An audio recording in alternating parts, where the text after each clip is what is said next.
Assalamualaikum warahmatullahi wabarakatuh. Waalaikumsalam warahmatullahi wabarakatuh. Alhamdulillah, kita berjumpa lagi dalam rubrik konsultasi syariah bersama Ustadz Aminur Bait. Baik, kita akan menanyakan kepada Ustadz, mungkin ini karena ada tahun baru ya. Ini ada pertanyaan Ustadz. Ya. Assalamualaikum Ustadz. Waalaikumsalam warahmatullahi wabarakatuh. Bagaimana hukum merayakan tahun baru? Baik. Alhamdulillah wassalatu wassalamu ala Rasulillah wa ala alihi wa sahbihi wa mawalah. Wa asyhadu an la ilaha illallah wahdahu la syarikalah wa asyhadu anna Muhammadan abduhu wa rasuluh. Pertanyaan yang sangat singkat, bagaimana hukum merayakan tahun baru? Dan termasuk mungkin kita berikan turunannya adalah bagaimana hukum memberikan ucapan selamat untuk tahun baru. Kaum muslimin yang kami hormati, sebelumnya ada dua hal bagi kita yang bisa kita jadikan sebagai acuan untuk menilai apakah sebuah perayaan itu termasuk perayaan milik orang kafir, ataukah sifatnya hanya sebatas adat masyarakat, atau dia datang dari agama Islam. Secara umum bisa kita gunakan dua acuan.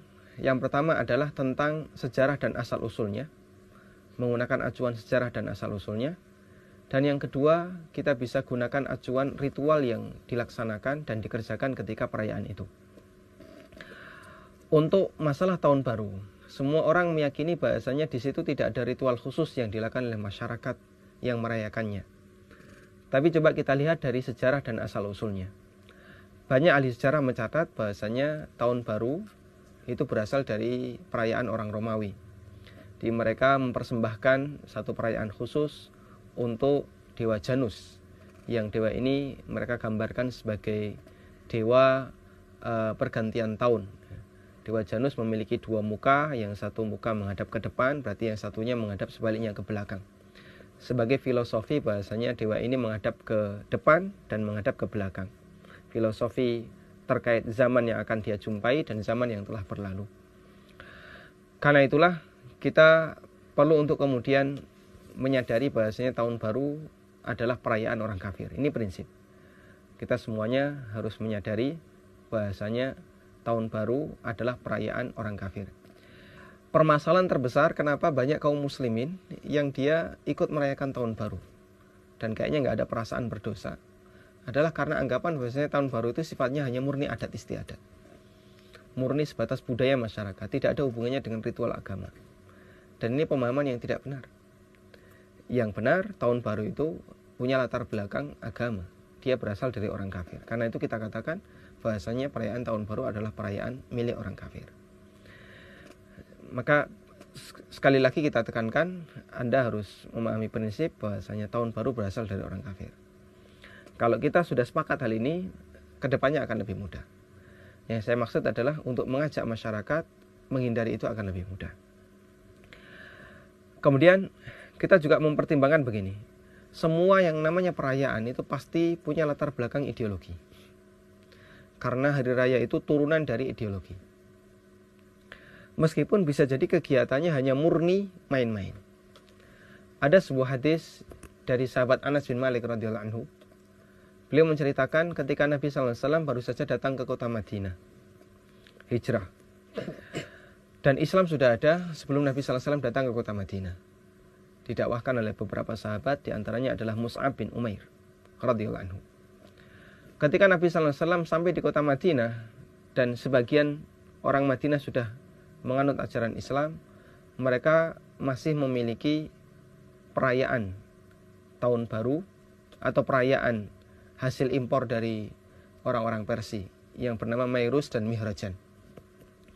Ketika Nabi SAW menjumpai hal ini, Nabi SAW mengatakan, qadimtu alaikum walakum yaumani tal'abuna fihima. Saya mendatangi kalian sementara kalian memiliki dua hari raya yang kalian bermain-main di sana. Dan kata para ulama, dua hari raya tersebut adalah Nairus dan Mihrajan. Dua-duanya hari raya datang dari Persia, impor.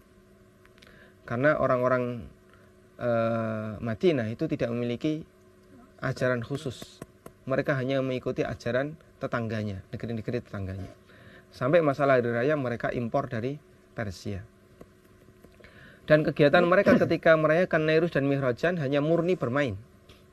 Tidak ada kegiatan ritual apapun. Ikut-ikutan. Hanya ikut-ikutan. Murni bermain.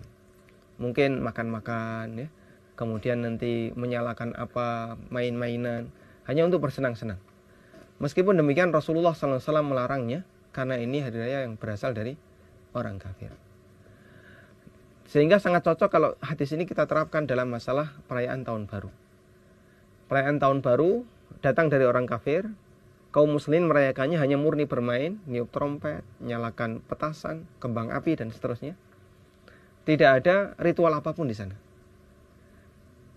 Meskipun demikian, ini dilarang dalam Islam. Sebagaimana Rasulullah SAW melarang orang-orang Madinah untuk merayakan Nairuz dan Mi'rajan, yang itu datang dari orang Persia, orang Majusi.